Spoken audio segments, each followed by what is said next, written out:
Assalamualaikum warahmatullahi wabarakatuh. Waalaikumsalam warahmatullahi wabarakatuh. Tabibun. Kembali lagi bersama saya Cindy Fitrisari dan Mbak Ica, host Dapur Bang Duta. Seiring dengan perkembangan zaman, adat budaya Lampung semakin hari semakin terkikis. Maka kali ini kita akan bincang-bincang untuk mengenal lebih jauh dan lebih dekat lagi adat budaya Lampung dan kearifan lokal bersama tokoh adat Lampung yang sangat fenomenal, yaitu Irjen Pol Dr. Haji Ike Edwin SIK SH MHMM atau yang akrab dipanggil Dan Ike. Oke, ya Mbak Cindy sangat fenomenal sekali ya bintang tamu yang kita undang ini. Beliau ini pernah menjabat beberapa posisi strategis, yaitu diantaranya Kapolres Surabaya, ya Dang ya, mantan Kapolres Jakarta Pusat, ya Dang ya, pernah juga menjadi Wakapolda Sulawesi, dan juga Kapolda Lampung, ya, mantap, ya, Provinsi Lampung ya Dang, ya, kampung sendirian, Mulang Tio. Dan sekarang ini juga masih menjabat sebagai staf ahli Kapolri ya. Oh, udah pensiun ya Dang ya. Oke. Jadi itu ya rekor muri ya Dang ya, penanganan peredaran narkoba dari urutan 5 turun menjadi 15. Sangat fantastis sekali ya. Kerja keras beliau ini ya. Kerja ya. Pokoknya kerja terus ya, gaspol. Iya betul. Terus juga pernah perolehannya rekor muri ya Dang ya, umat beragama di dunia terbaik. Tepuk tangan dulu dong. Ya, mantap ya. Ya kita ketahui juga pernah pemecahan lalu lintas ya Dang terbaik dengan mengalahkan polisi terbanyak yang bertugas di lampu merah dan gang-gang persimpangan ya. Wah mantap sekali nih Mbak Cindy ya. Ya. Terus Lampung World dengan kategori tokoh adat Lampung peduli sosial. Wah mantap sekali ya. Dan juga penghargaan dari PT Duta Lampung Media dengan tokoh pejuang demokrasi. Wah sangat luar biasa ya, dan menginspirasi tokoh yang memperjuangkan demokrasi, konflik ya, menangani konflik antar suku agama melalui ronda keliling dari urutan 5 bisa diturunkan menjadi urutan ke-35. Wah fantastis sekali ya, mantap pokoknya ya, kerja itu suatu program ini ya, rembuk desa ya Dang ya, rembuk pekon ya, dan kearifan lokal, dan banyak sekali segudang prestasi yang mungkin kita tidak bisa jelaskan sehari nih ya kayak Dang ya. 1 tahun. Sangat luar biasa dan menginspirasi ya Mbak Ica ya. Oke, ini narasumber kita cukup menginspirasi dan sangat luar biasa. Iya, wah sangat luar biasa sekali. Iya, dan ini pertama kalinya Dan saya ketemu Dan Ike gitu. Berarti ini hari ini tuh sangat berkah sekali gitu, ketemu tokoh adat Lampung yang sangat luar biasa dan fenomenal. Tadi di awal sudah disinggung dan bahwa kita akan bincang-bincang terkait adat budaya Lampung dan kearifan lokal. Nah, sebagai orang yang tinggal di Lampung, bahkan lahir di Lampung, dan termasuk saya sendiri generasi milenial tuh kurang begitu paham begitu terkait dengan adat budaya Lampung itu sendiri. Nah, menurut Dan Ike ini apa gambaran sedikit tentang adat budaya Lampung itu sendiri seperti apa, Dan? Jadi kita di Lampung ini bangga karena punya budaya yang luar biasa. Bisa kita lihat 700 suku, 500 bahasa di Indonesia. hanya 7 suku yang punya huruf ini, punya huruf tulisan, yaitu aksara Lampung. Hanya 7 suku aja, antaranya Jawa, Bali, Lampung, Aceh, Batak, Bugis. Itulah yang punya aksara di Indonesia dari 700 suku, gitu.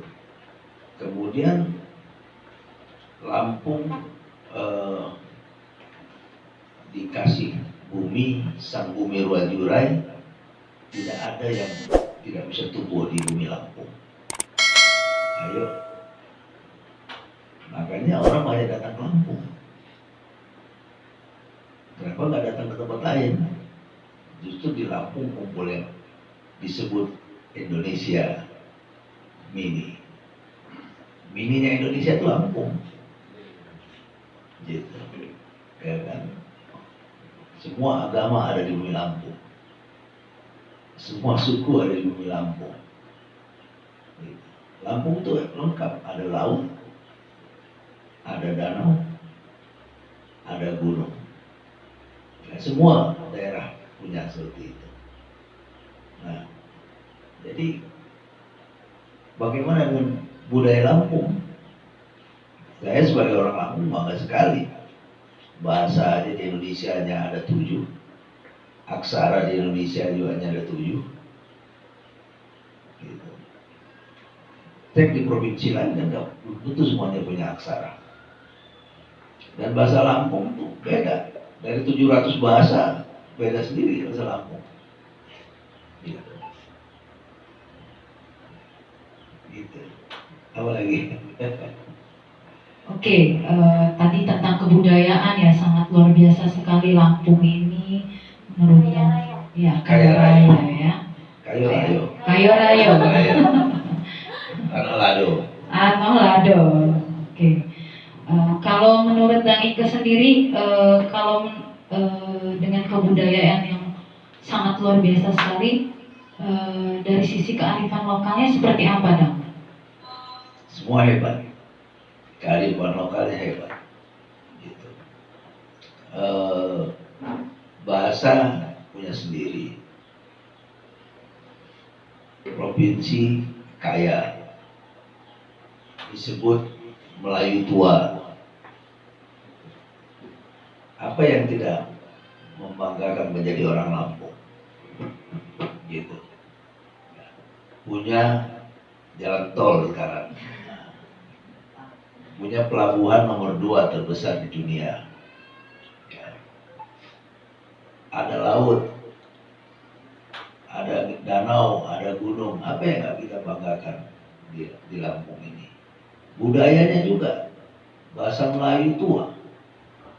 Lampung itu bahasa Melayu tua, bukan Melayu biasa deh, Melayu tua tuh Lampung ini.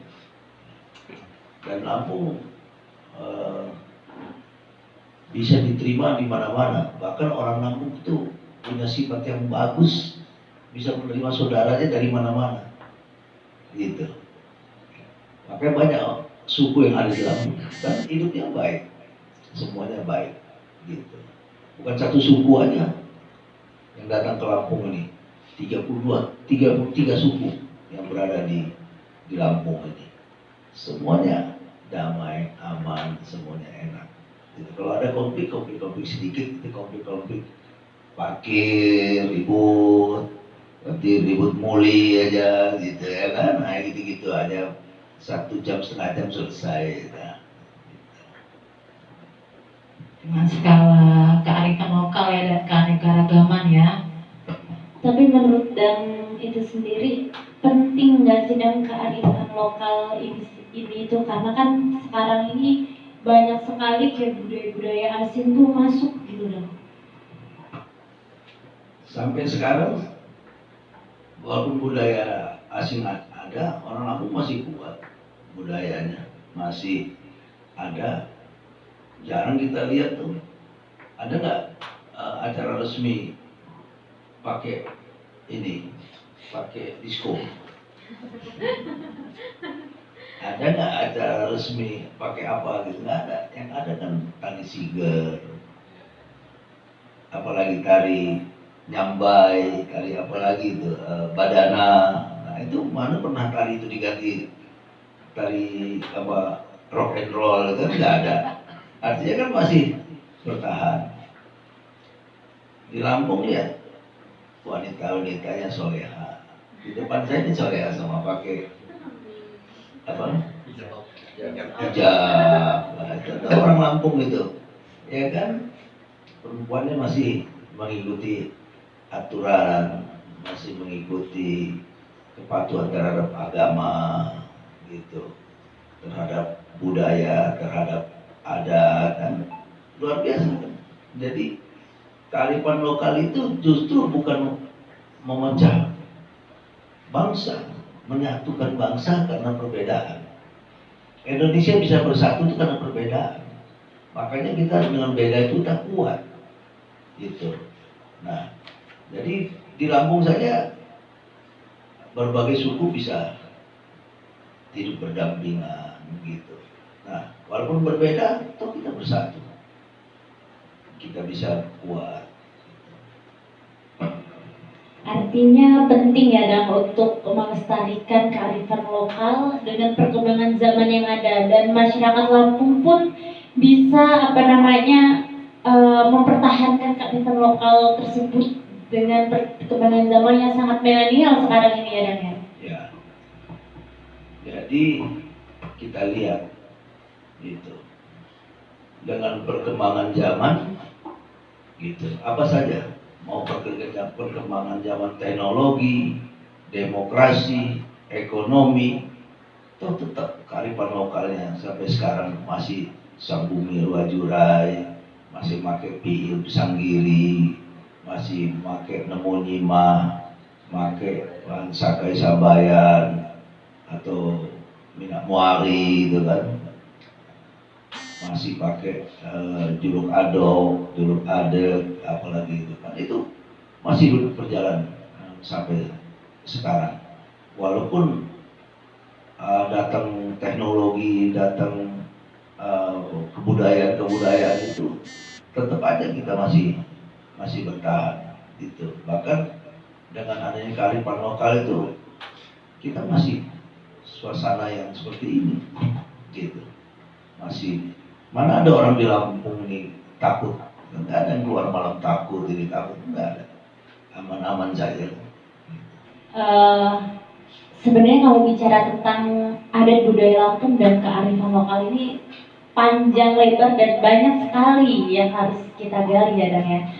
Tadi agak menyinggung tentang jabatan yang sudah disebutkan Mbak Ica tentang pernah menjadi staf ahli Kapolri itu di bidang sosial politik, benar ya Dang ya? Jadi ini kan bentar lagi nih momen politik, jadi agak menyinggung sedikit ya Dang tentang Masa singgung-singgung. Tembak langsung ya. Tembak langsung. tentang politik gitu, khususnya Dang tentang Kalau politik. singgung-singgung nggak kena. Oh nggak kena, jadi harus to the point ya Dang ya? Langsung gas. Langsung polgas. Jadi ini lebih mengerucut tentang politik cerdas, dan tentang politik cerdas untuk generasi, khususnya generasi milenial. Menurut Dan itu harus yang seperti apa nih Dang gitu? Ya, jadilah milenial, bukan milenial yang tukang cari muka. Jangan jadi orang penjilat-penjilat gitu ya, gitu. Ya. Gak usah menjilat-jilat muka orang. Apalagi cari-cari muka orang, gak usah.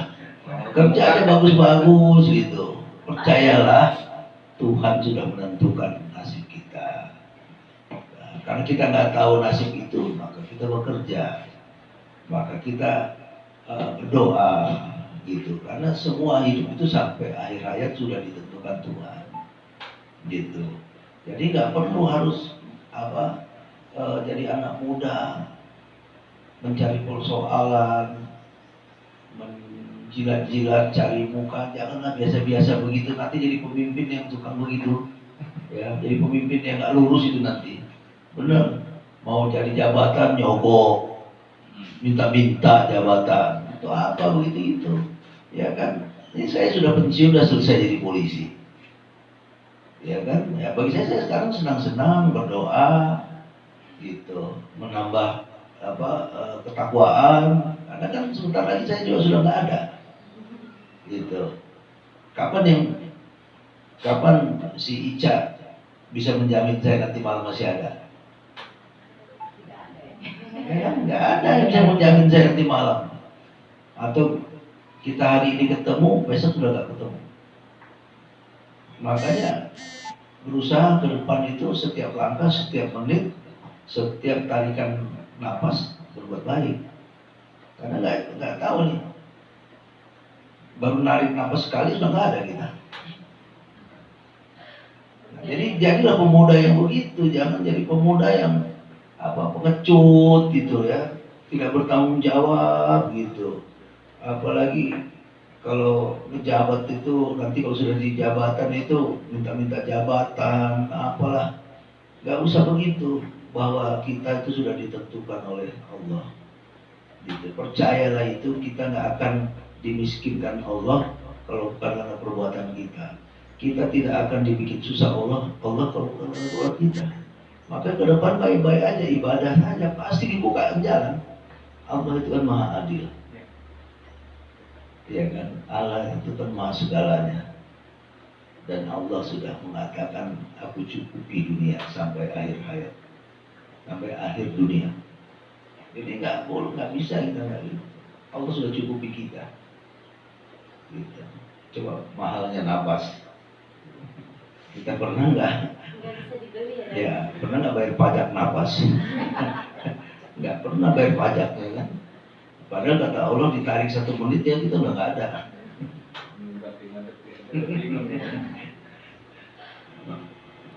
Dan untuk tadi kan sikap kita ya, dan lebih ke sikap kita sebagai pemuda gitu. Kalau untuk gerakan kaum milenial untuk menyikapi politik cerdas ini seperti apa Bang?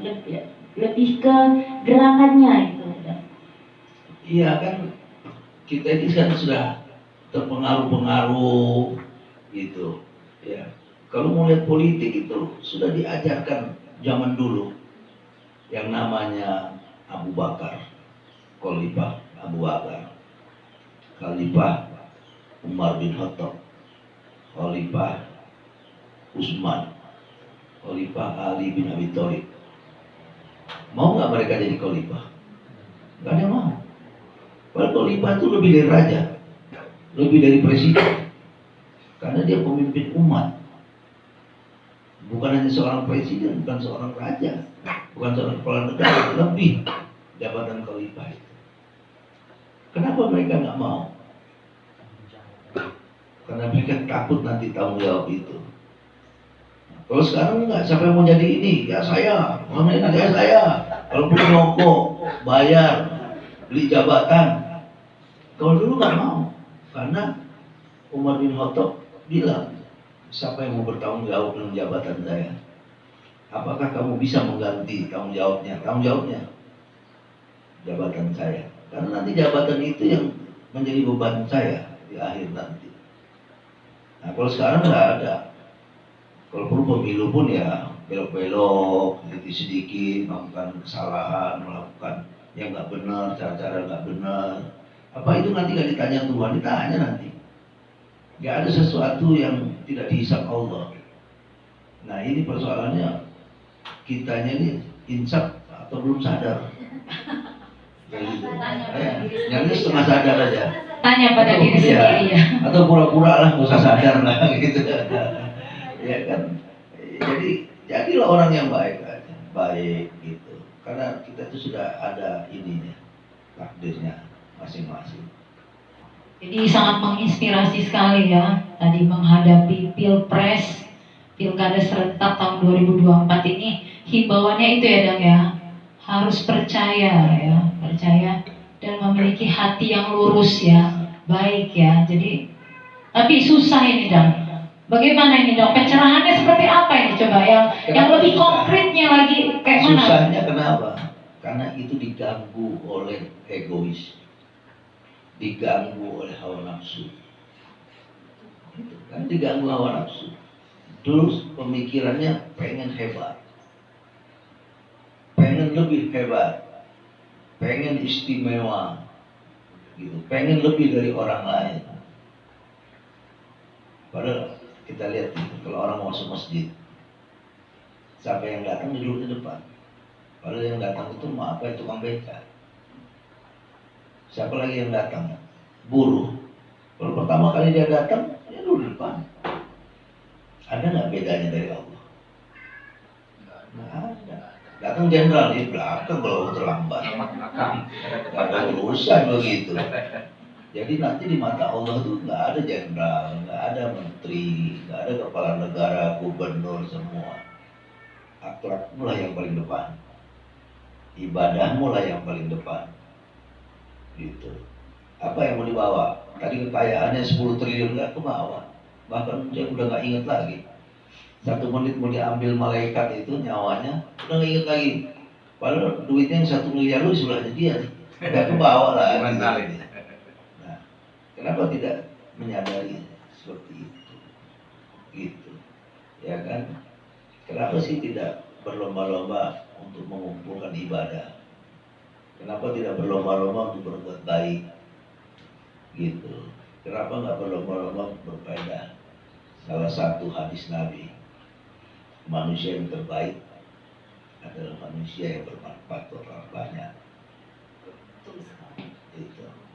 Nah, kalau saya begitu aja. Kalau saya pangkatnya jenderal nggak bermanfaat untuk apa? Gitu. Enak begini. Tapi kalaupun saya dikasih jabatan, ya saya harus bermanfaat. Iya, harus bermanfaat buat orang banyak. Ya. Siap. Siap Daiga. Ya mali biro cah. Iya. Harus independen ini. Jadi terkait tadi yang politik cerdasnya itu harus memiliki hati dulu, yang lurus, hati bersih itu sulit ditemukan gitu kan. Ini sangat-sangat menginspirasi sekali ini ya, Dang Ike gitu kan.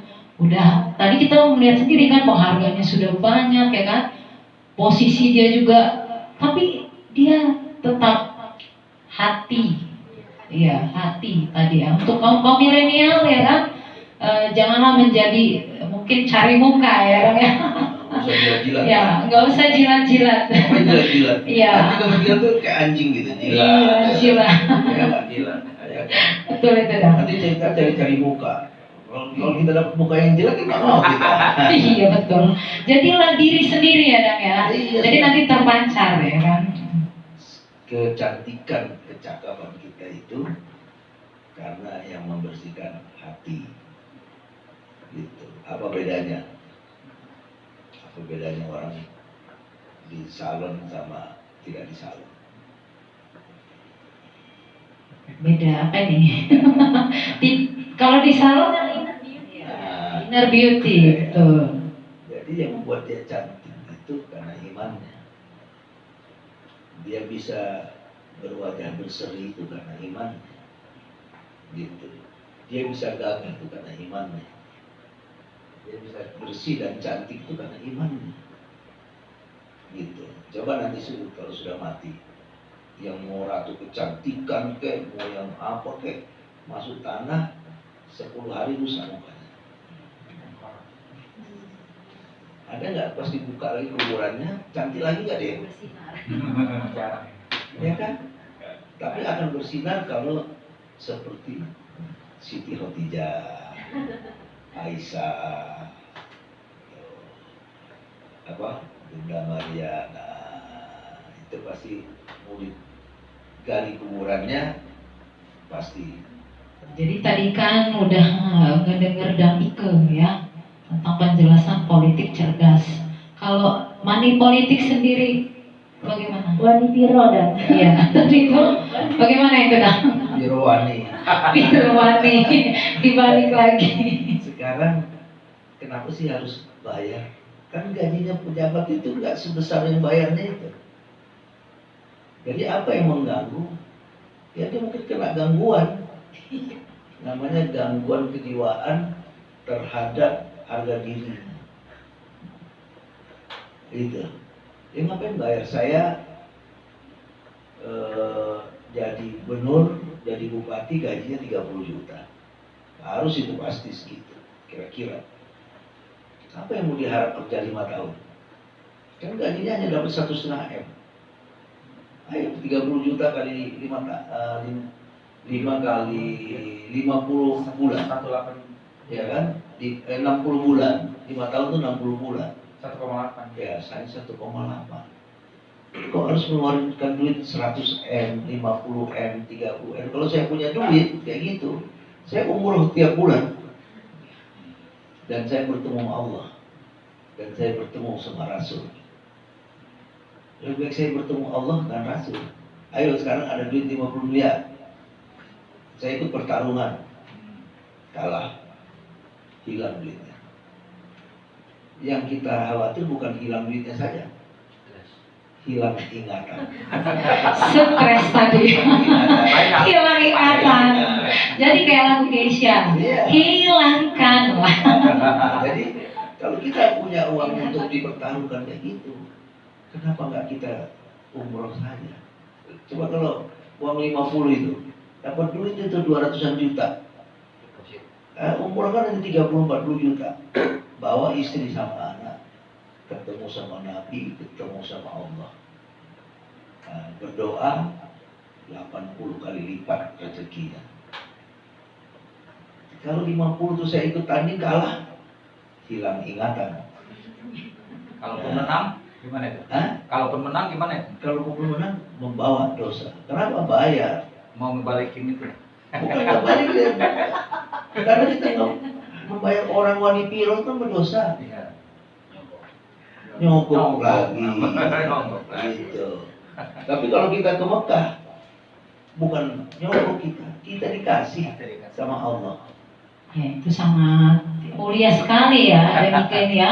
Sangat, wah, tadi itu memang cocok banget ya kan, sesuai apa tadi sosialnya. Kalau apa namanya, tadi kan udah penjelasan money politik itu. Kalau misalnya generasi milenial ini masih mau gitu bang, untuk dikasih gitu. Nah artinya kan kita generasi milenial nggak berpolitik secara cerdas kadang. Nah dan itu untuk generasi milenial yang masih mau gitu untuk dibegituin gitu dan wanipiro itu menurut Dagi ke pandangan Dagi ke itu seperti apa? Itu pandangan salah.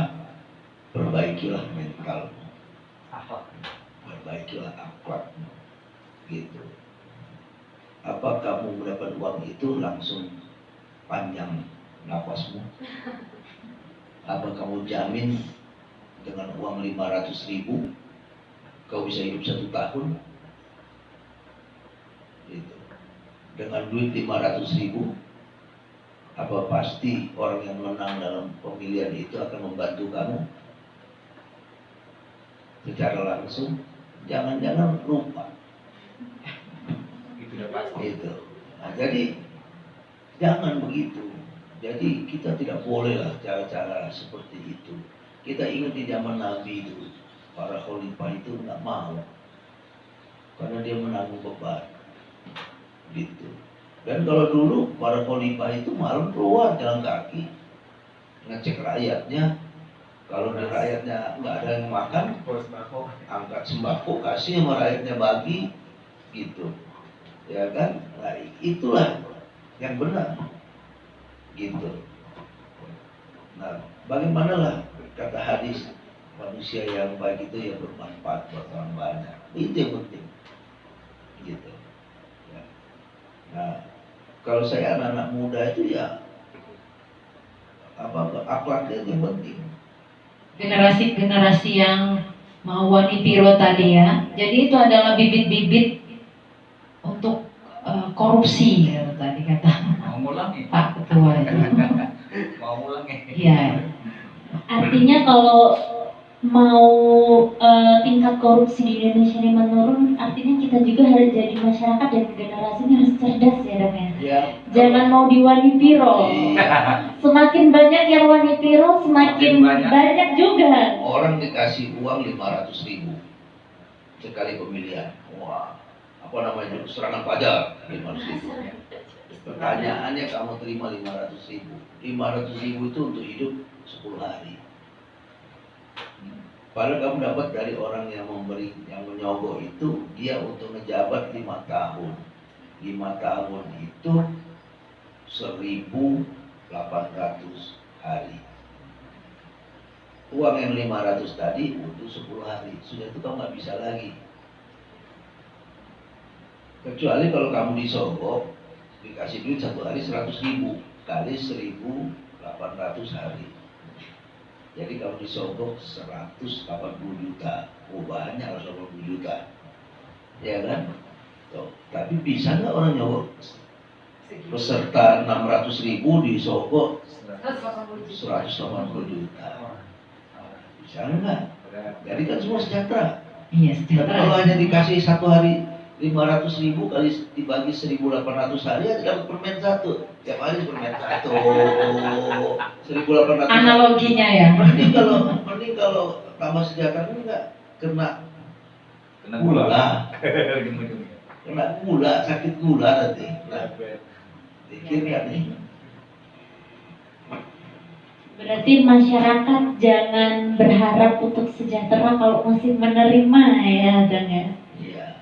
Jadi kalaupun orang itu menang, gitu, jadilah pemimpin yang punya prestasi. Jadilah pemimpin yang bisa mensejahterakan rakyat. Jadilah pemimpin yang bisa membangun, bukan hanya pembangunannya, tapi akhlak yang manusia yang ada. Pemimpin itu juga punya tanggung jawab. Jangan dikira kalau satu kaum, satu masyarakat itu nanti akhlaknya tidak baik, selama dia memimpin itu juga akan kena. Gak kena di dunia, di akhirat dipertanyakan. Baik kena hukuman dunia ya boleh kena akhirat.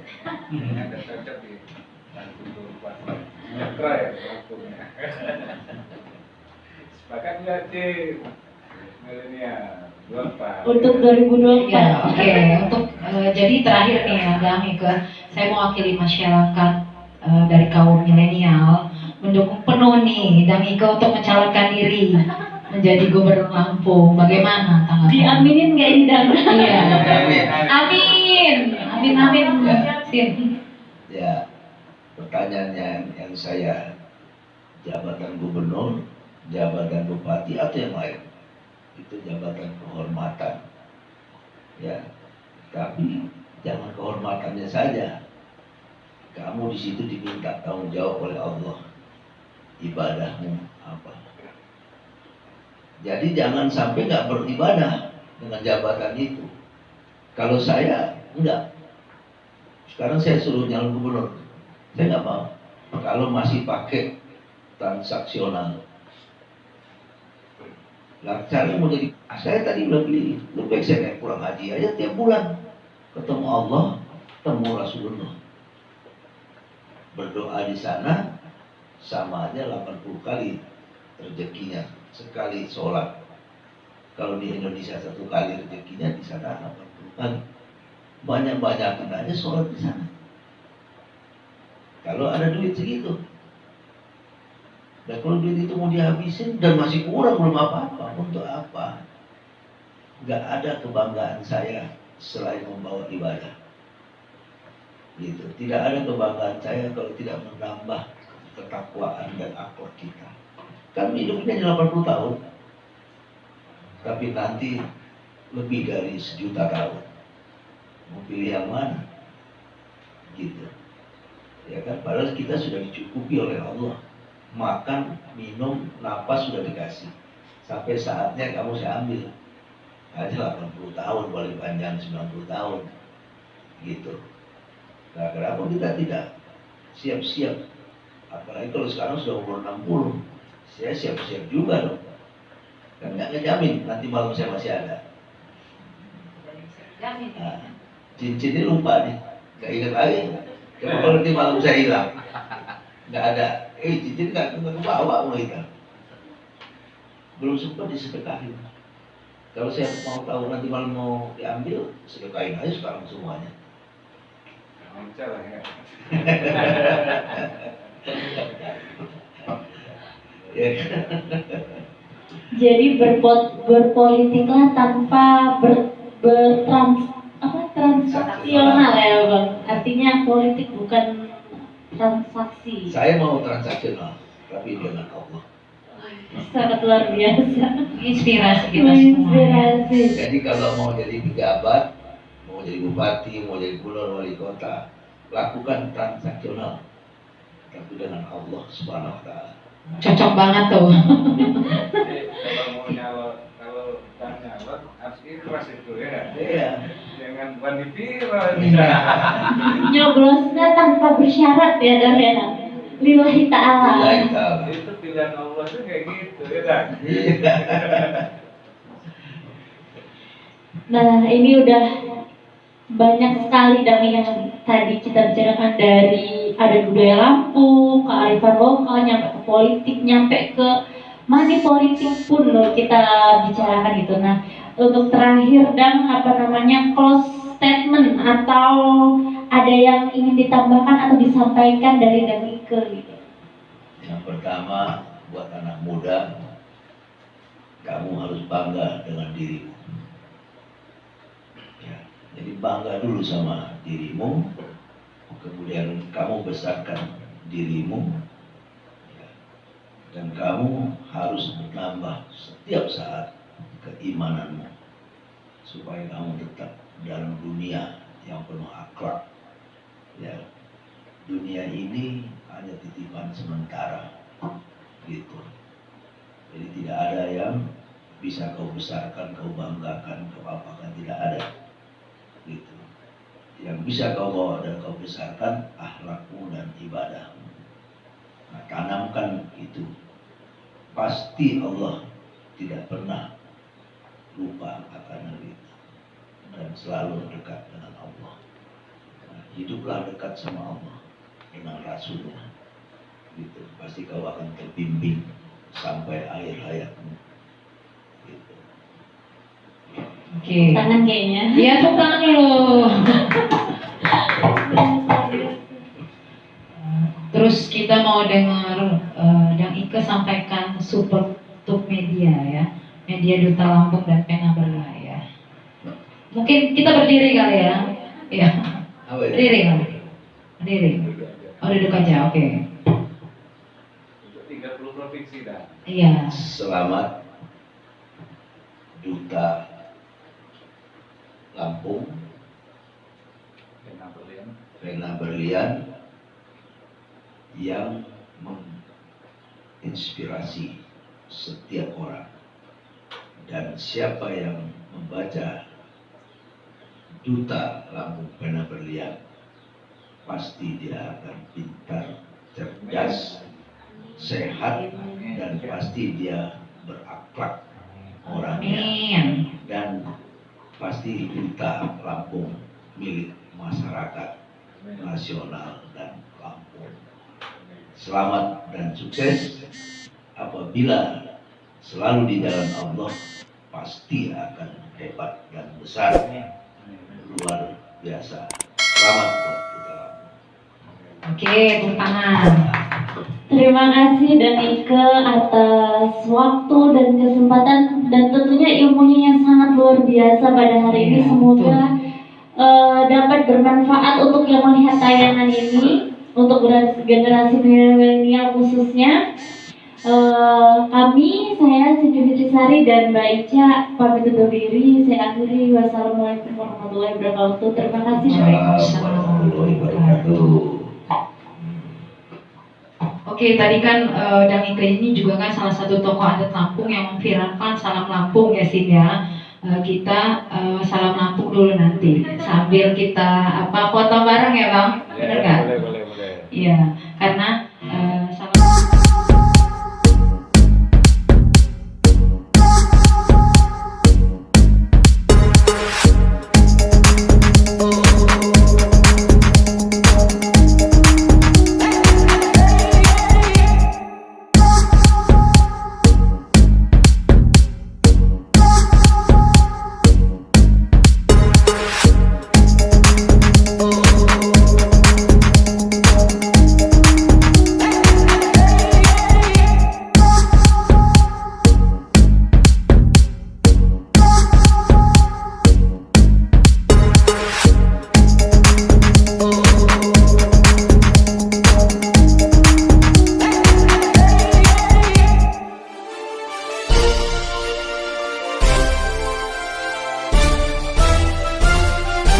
Lampung.